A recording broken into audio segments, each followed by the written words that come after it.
आज हम सीखेंगे कि कैसे स्केचअप में फ्लोर प्लान्स, एलिवेशन, सेक्शंस या कंस्ट्रक्शन डॉक्यूमेंट्स बनाए जाते हैं। इसके लिए स्केचअप के साथ हम लेआउट को यूज़ करेंगे। लेआउट जो कि स्केचअप प्रो के साथ ही इंस्टॉल होता है और आपके डेस्कटॉप पर ये रहता है। हम जानेंगे कि कैसे स्केचअप और लेआउट एक साथ काम करते हैं, सही तरीका क्या है इन दोनों के बीच में काम करने का, गलतियों से कैसे बचा जा सकता है ताकि काम खराब ना हो। एंड में आपको बोनस टिप्स दूंगी 2, इसलिए वीडियो को एंड तक देखना बिना स्किप किए। तो चलो शुरू करते हैं। Hello everyone, my name is शैली राजपूत। Welcome to डिज़ाइनगोरिथम। तो जैसे कि मेरे स्क्रीन पे देख रहे हो कि यहाँ पे एक 3D मॉडल एक बेडरूम का ऑलरेडी मैंने बनाया हुआ है और कुछ सीन्स यहाँ पे क्रिएट किए हुए हैं। और अगर यहाँ पे टैग्स देखो तो टैग्स भी प्रॉपर्ली मैनेज किए हुए हैं। अगर मैं आपको यहाँ पे ऑन ऑफ करके दिखाऊंगी तो ये पूरी जो मॉडल है इसको मैंने बहुत प्रॉपर्ली टैग्स के अंदर ऑर्गेनाइज़ किया हुआ है। प्रॉपर ग्रुप्स यहाँ पे बने हुए हैं जो कि आउटलाइनर के अंदर जाके देखे जा सकते हैं। आउटलाइनर अगर आपका ओपन नहीं हो तो आप विंडोज़ में जाके डिफ़ॉल्ट ट्रे के ऊपर से आउटलाइनर को ऑन कर सकते हो। यहाँ से आउटलाइनर के अंदर अगर हम देखें तो यहाँ पे प्रॉपर ग्रुप्स हैं। अभी इसके बारे में और डिटेल में हम बात करेंगे कि हम और ऐसे इसको कैसे ऑर्गेनाइज कर सकते हैं। अभी हम वापस से इस पे आ जाते हैं और देखते हैं कि अगर किसी भी सीन को हमें लेआउट के ऊपर लेके जाना है या उस के ऊपर डायमेंशनिंग टेक्स्ट और ये सब ऐड करके, लेबल वगैरह ऐड करके उसको कैसे हम प्रेजेंटेबल बना सकते हैं, पीडीएफ में या किसी दूसरे फॉर्मेट में कन्वर्ट कर सकते हैं। तो इसके लिए हमें क्या करना है, फाइल के मेन्यू में जाना है और सेंड टू लेआउट पे क्लिक करना है। लेआउट का एप्लीकेशन यहाँ पे ओपन हो रहा है और ओपन होते से सबसे पहले वो आपको एक टेम्पलेट चूज़ करने के लिए बोलेगा। तो यहाँ पे बहुत सारे ऑप्शन हैं टेम्पलेट्स के। टाइटल ब्लॉक्स के अंदर भी ऑप्शंस हैं। आप चाहो तो अपना भी एक टेम्पलेट बना सकते हो, उसके बारे में बाद में बात करेंगे। फ़िलहाल जो गिवन टेम्पलेट्स हैं उनमें से हम ये A3 लैंडस्केप को चूज़ कर लेते हैं।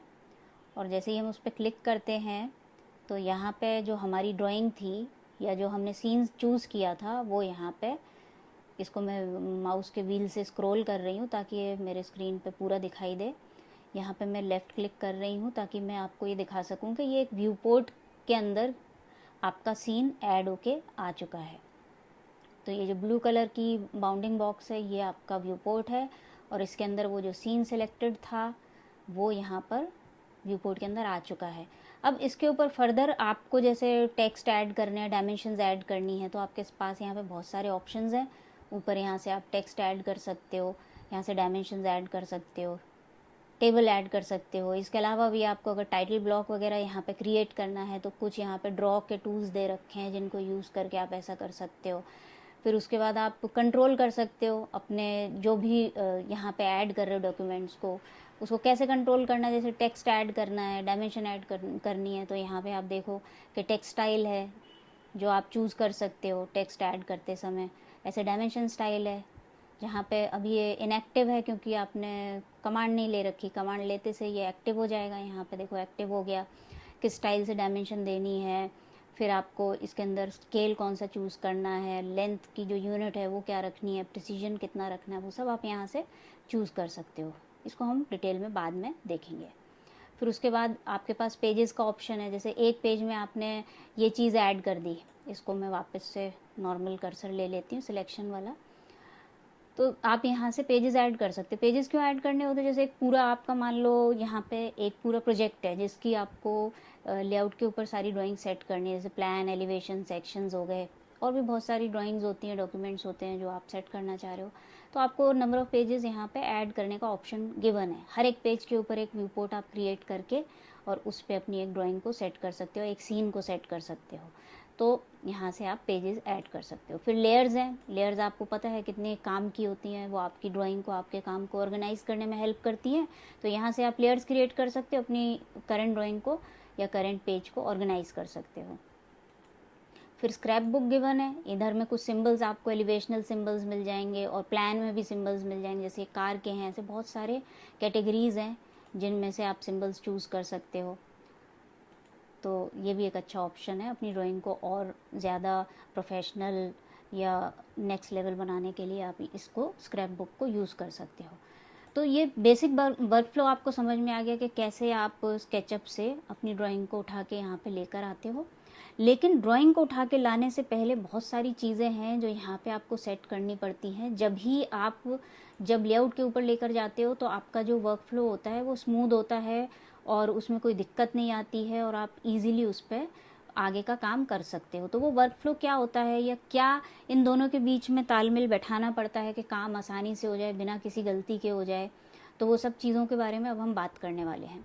तो सबसे पहला जो काम होता है वो ये होता है कि जब भी आप कोई भी 3D मॉडल बना रहे होते हो ना, तो आपको पूरा आगे तक का सोच के ये काम करना होता है कि भाई मेरे को आगे इसको लेआउट्स पे भी लेके जाना है, या मेरे को इसको इतना फ्लेक्सिबल रखना है कि जैसे मान लो मेरे को ये एलिवेशन वार्डरोब का दिखाना है और मैं उसमें चाहती हूँ कि ये मेरा बेड दिखाई ना दे, तो मुझे इसको प्रॉपर को टैग असाइन करना चाहिए ताकि मैं उसकी विजिबिलिटी को ऑन ऑफ कर सकूँ, जैसे मैंने यहाँ पे किया हुआ है। ये जैसे बेड की लेयर को मैं ऑफ करूँगी तो बेड दिखना बंद हो जाएगा, तो अब मेरे लिए काम आसान हो गया ना, क्योंकि वो मैंने टैग में ऑर्गेनाइज किया हुआ है। इसके अलावा भी एक चीज़ बहुत इंपॉर्टेंट होती है कि हमको पता ही है जैसे कि ग्रुप्स बनाने पड़ते हैं जब हम काम करते हैं। तो जैसे बेड है, बेड के भी इतने सारे पार्ट्स हैं, उनको हम फाइनली एक ग्रुप में कन्वर्ट कर देते हैं ताकि उसको ईजिली हम मूव कर सकें, कॉपी कर सकें या उसको रोटेट कर सकें। तो ग्रुप बनाना बहुत ज़रूरी होता है। अब ग्रुप को भी जब आप बनाते हो तो नेम कर देना चाहिए, और वैसे भी पहचानने में भी आसान हो जाता है। अब देखो आउटलाइनर को मैं दिखाती हूँ। आउटलाइनर क्या होता है, जो टोटली आपने किस तरीके से ग्रुप्स बनाए, किस तरीके से काम किया, उसकी पूरी आउटलाइन यहाँ पे आपको देखने को मिल जाती है। तो इसके ऊपर देखो, अब जैसे मैं आपको दिखाऊं, एच प्रेस करके मैंने थोड़ा सा इस व्यू को ऐसे शिफ्ट किया, तो यहाँ पे देखो ये कुछ रेलिंग और कुछ चीज़ें मैंने यहाँ पे ऑर्गेनाइज करी हुई हैं और ये ग्रुप्स में ऑर्गेनाइज करी हुई हैं। तो उससे क्या हो रहा है, यहाँ पे उसका यहाँ पे देखो, यहाँ पे सब आउटलाइन के अंदर ये सारे ग्रुप्स यहाँ पे दिखाई दे रहे हैं। नाम तो मैंने दे दिया था। नाम कैसे देते हैं हम किसी भी चीज़ को, हमको उसको ऐसे क्लिक करना है, एक बार और क्लिक करना है और यहाँ से आप उसका नाम चेंज कर सकते हो। अब ये इतनी सारी चीज़ें हैं, अब हैं तो ये एक ही ऑब्जेक्ट की, जैसे ये रेलिंग है बैल्कनी की, ये सब एक ही ग्रुप में होना चाहिए। तो मैं इनको ग्रुप में कैसे कन्वर्ट कर सकती हूँ, पहले को सिलेक्ट किया, शिफ्ट प्रेस करके लास्ट वाले को सिलेक्ट किया, अब मैंने राइट क्लिक किया और उसको मेक ग्रुप कर दिया, तो ये सारे ग्रुप में आ गए। मैं ग्रुप का नाम दे सकती हूँ।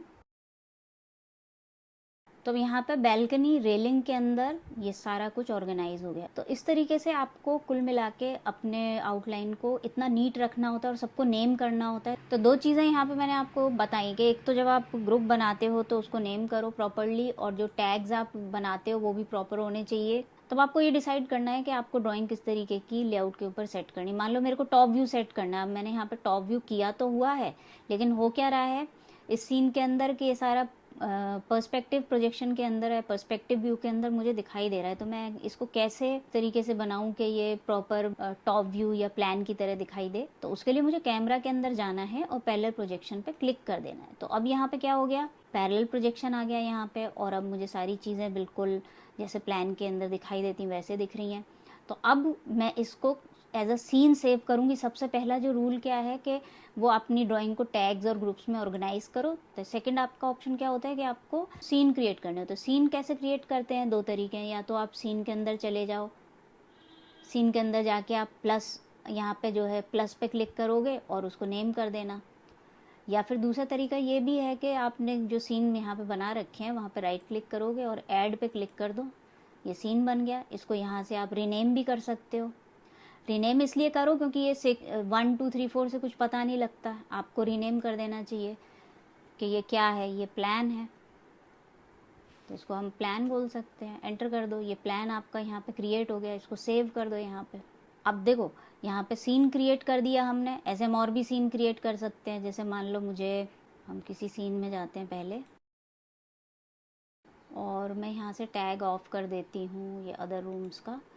तो ये मेरा इतना पार्ट आ गया। अब मेरे को मान लो यहाँ से सामने का कोई वो सेक्शन क्रिएट करना है।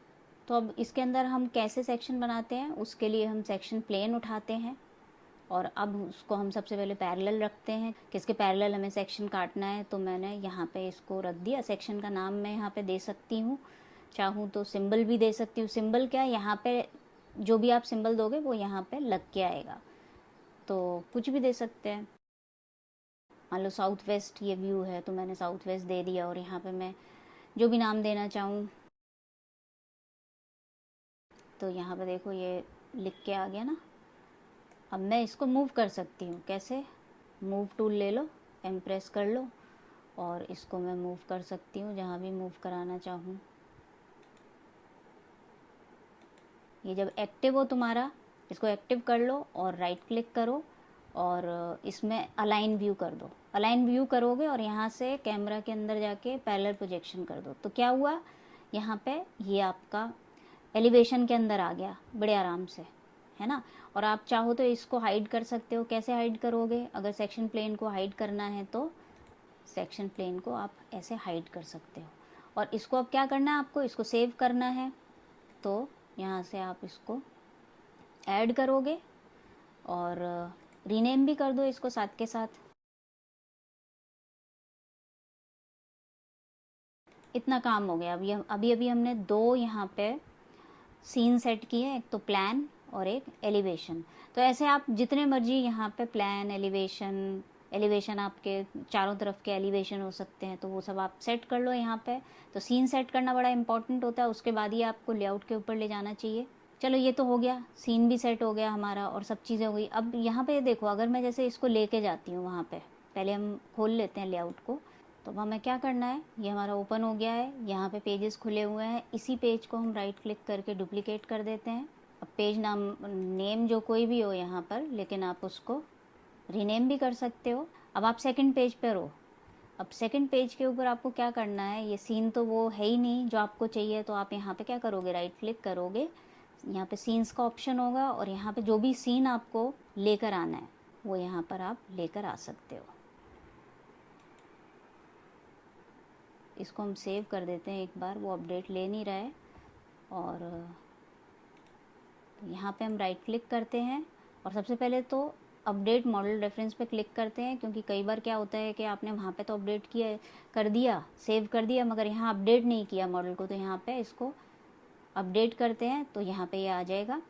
अब देखो यहाँ पे क्या प्रॉब्लम हो रही है कि आ तो गया, लेकिन ये बैकग्राउंड में स्काई दिख रहा है और ये फोरग्राउंड दिख रहा है। तो ये सब चीज़ें हमें जब हम एलिवेशन वगैरह शो करना चाहते हैं तो ये सब नहीं भी करना चाहते हैं। तो इसके लिए हम क्या करेंगे, वापस से हमें स्केचअप के अंदर जाना है और अब बारी आती है स्टाइल्स को के थ्रू इन चीज़ों को कंट्रोल करने की। तो कैसे करते हैं, यहाँ पे डिफ़ॉल्ट ट्रे के ऊपर स्टाइल्स का भी आपको टैब मिलेगा, इसमें आ जाओ। अब यहाँ से आप स्टाइल चूज़ कर सकते हो, जैसे कि ये हिडन लाइंस वाला स्टाइल है, आप ये चूज़ कर सकते हो, या जैसे ये है ये चूज़ कर सकते हो, वायर फ्रेम मोड, है ना। तो ऐसे बहुत सारी स्टाइल्स हैं जिन्हें आप चूज़ कर सकते हो। ये आपका शेडेड विद टेक्सचर है। ऐसे इसके अलावा भी कुछ और भी आपके पास यहाँ पे ऑप्शंस हैं जिनको यूज़ करके आप अपने प्रेफर्ड स्टाइल में इसको कंट्रोल कर सकते हो या शो कर सकते हो। पहले हम यहाँ पे इसको मान लो हिडन लाइंस पे कर लेते हैं। और देखो सबसे पहली बात तो इसमें अब क्या हो रहा है, एलिवेशन के अंदर बेड भी आ रहा है और ये वर्क स्टेशन भी आ रहा है। तो ये तो मुझे बात समझ में नहीं आ रही। यहाँ से प्रोफाइल्स को ऑन कर लेते हैं ताकि ये शो हो।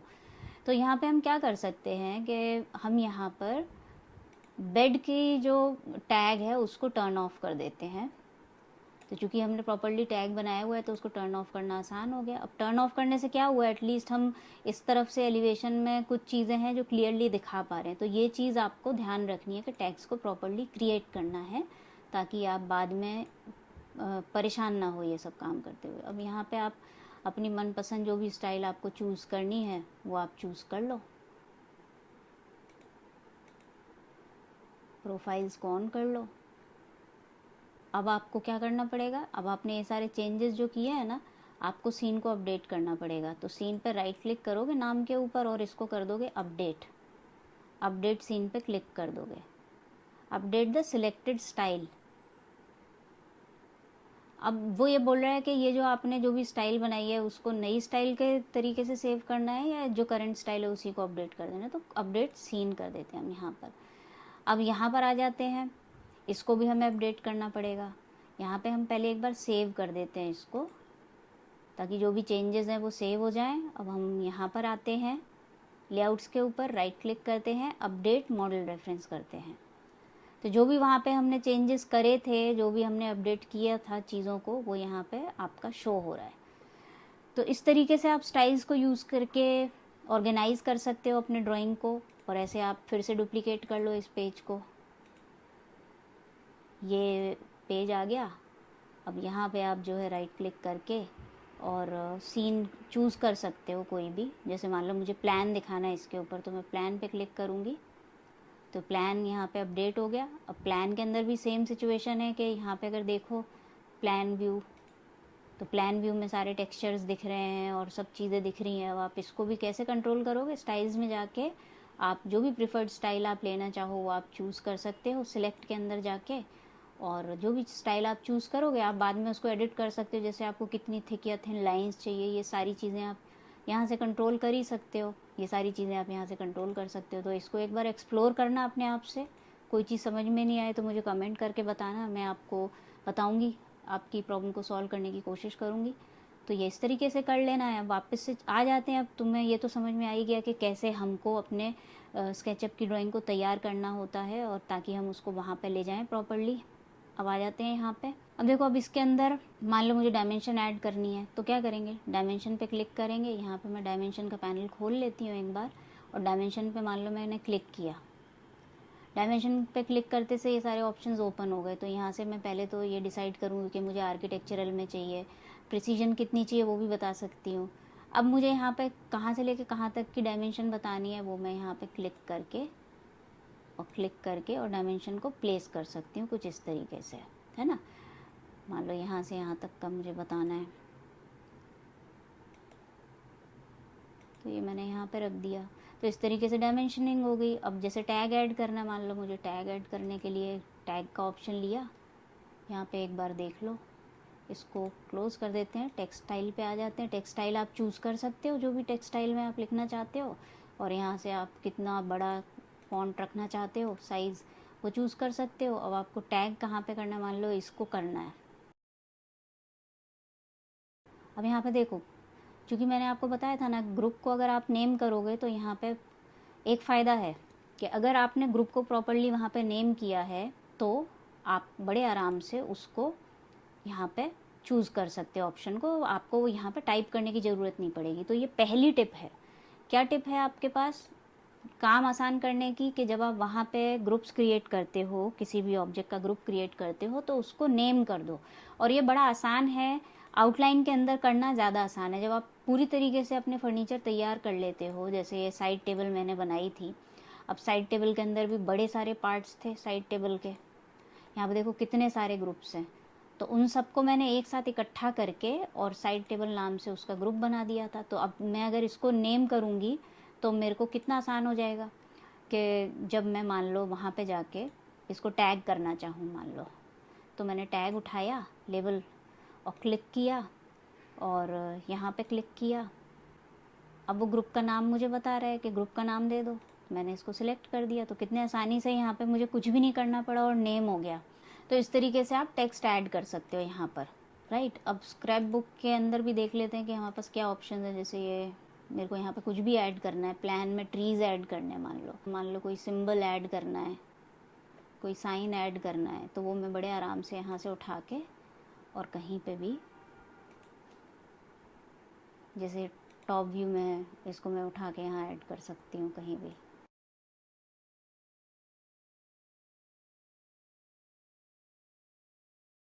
इस तरीके से सिंबल्स ऐड किए जा सकते हैं स्क्रैप बुक को यूज़ करके। और भी बहुत सारे सिंबल्स हैं, आप इसको चेक करना, बहुत सारी चीज़ें हैं इसके अंदर। मैं ज़्यादा डिटेल में नहीं जा रही है, तो आप खुद से एक्सप्लोर कर सकते हो, इसमें ज़्यादा कुछ दिमाग नहीं लगाने की ज़रूरत है। और बाद में अगर उसमें कुछ, जैसे ये इन्फॉर्मेशन है, अगर आप ये लेकर आते, मान लो मैंने ये उठा के यहाँ पे रख दी, तो फिर बाद में आप इसको चेंज भी कर सकते हो, ड्राइंग का नाम चेंज कर सकते हो, ड्राइंग का स्केल चेंज कर सकते हो, ये इन्फॉर्मेशन या सिंबल जो भी है उसको चेंज कर सकते हो। तो ये चीज़ें आपकी ड्राइंग के अंदर थोड़ा प्रोफेशनल टच डाल देती हैं। तो ये ध्यान रखो इसको कैसे करना है। जो एक और टिप मैं तुमको देना चाहूँगी जिससे बहुत आसानी से तुम एलिवेशंस बना सकते हो, तो उसके लिए क्या करोगे, ये जो पोजीशन कैमरा का आइकन है, क्योंकि पोजीशन ही करना पड़ता है कैमरे को, तो पोजीशन कैमरा का आइकन उठाओगे और बिल्कुल ग्राउंड के ऊपर उसको रखोगे, क्लिक करके ड्रैग करोगे बिल्कुल स्ट्रेट, और बस ऐसे छोड़ देना। छोड़ने के बाद क्या करना है, अगर वो पर्सपेक्टिव में आए तो कैमरे में जाके पैरेलल प्रोजेक्शन पे क्लिक कर देना, है ना, और हैंड को लेके और उसको पैरेलल प्रोजेक्शन के ऊपर क्लिक कर देना और हैंड को लेके उसको इस तरीके से पोजीशन कर देना। और उसके बाद करना वही है जैसे मैंने बताया था, स्टाइल वगैरह चूज़ कर लेना और ये सब करके, और उसको एज अ सीन उसको ऐड कर देना। सीन ऐड करना बहुत ज़रूरी है, तभी आप जो है उसको ले जा सकोगे वहाँ पे प्रॉपरली और उसमें आगे का काम कर सकोगे। अगर तुमको ये वीडियो पसंद आता है और कमेंट ज़रूर करना कि इसके आगे का सीखना चाहते हो, ताकि मैं अगला वीडियो बनाऊँ। मुझे भी तो मोटिवेशन चाहिए ना कुछ थोड़ी बहुत, अगर वो दोगे तो यहाँ पे डेफिनेटली तुमको मैं अगला वीडियो बना के दूँगी इसके आगे का। तो आज बहुत सारी चीज़ें हमने डिस्कस करी यहाँ लेआउट के बारे में, कैसे स्केचअप से लेआउट के ऊपर हम अपनी ड्राइंग को लेकर आते हैं और कैसे स्केचअप में अपनी ड्राइंग को तैयार करते हैं ताकि उस पर ढंग से हम लेआउट के अंदर काम कर सकें। ऐसी और भी वीडियोज़ आगे आएंगी। आज के लिए इतना ही। So keep watching Designgorithm. Bye bye.